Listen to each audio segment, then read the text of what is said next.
All right, so let's talk about our 5-point checklist, right? We're going to begin always with our feet. Power stance, we define those as knees bent, toes facing the target.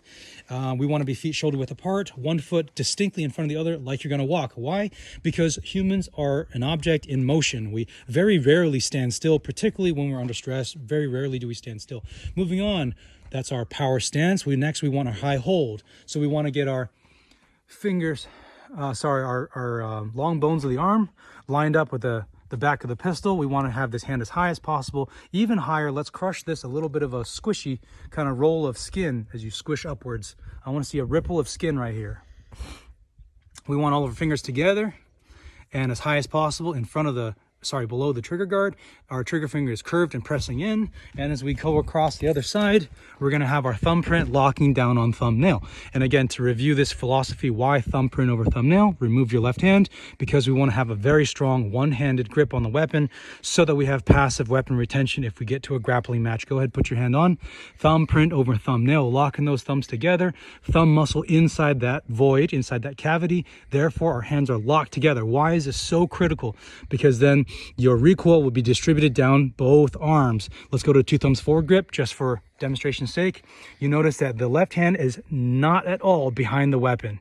It is not at all behind the weapon. Therefore, all recoil will travel down the right arm, which will cause a bunch of factors. Hand separation right here will cause a rotation clockwise. It'll cause a lot of problems for you. And this is one of the major reasons why people buy red dots these days, because they suck at shooting and they use the red dot. They zero the red dot to how much they suck, therefore compensating, make themselves feel a little bit better about their purchase.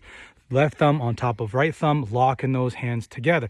Moving on, so that's called power stance. Second is high hold, crush grip. We're going to squeeze this weapon tight, 100% grip strength on all your fingers, because that eliminates the possibility of any twitching movements.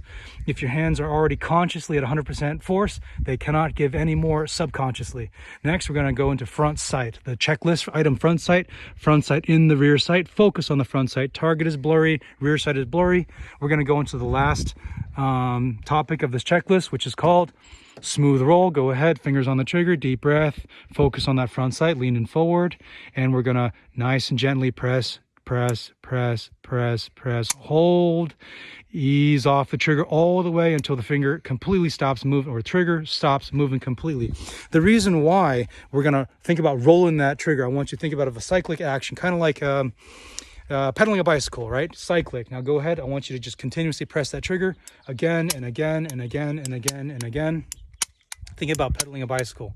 Think about the waves coming up a beach, right? Waves come to the beach, they crest at the top, they pause for a second, they roll all the way down to the bottom of the surf, and they pause for a second.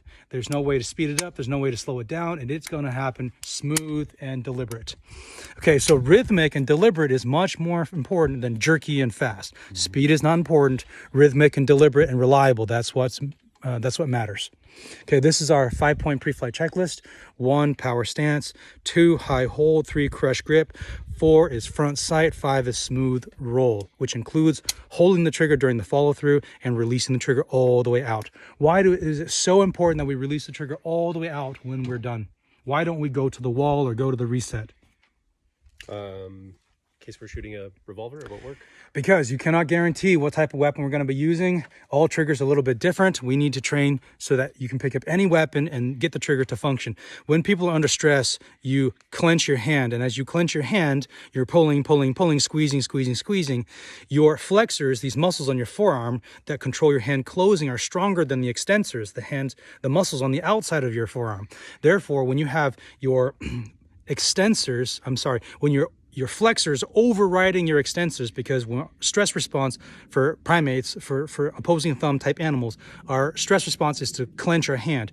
Therefore, under stress, we don't let go of the trigger. If you don't let go of the trigger, the weapon doesn't work. So if we look at very easy examples, we just hand folks a revolver in class and say, here, shoot this as fast as you possibly can. And folks will lock up all the time on it.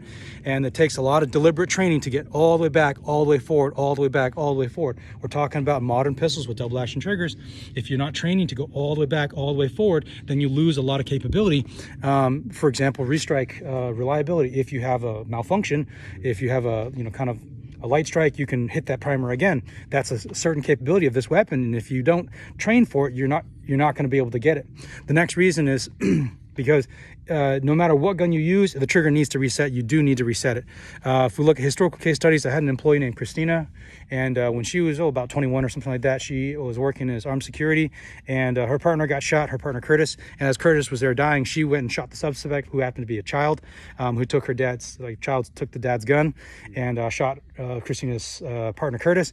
And Christina, she was holding on to her revolver so tight for like 15 minutes. It took a lot of calming down, a lot of people to help her to be able to let go of that revolver. She could not open her fingers because of her level of distress and stress. All right, enough of that.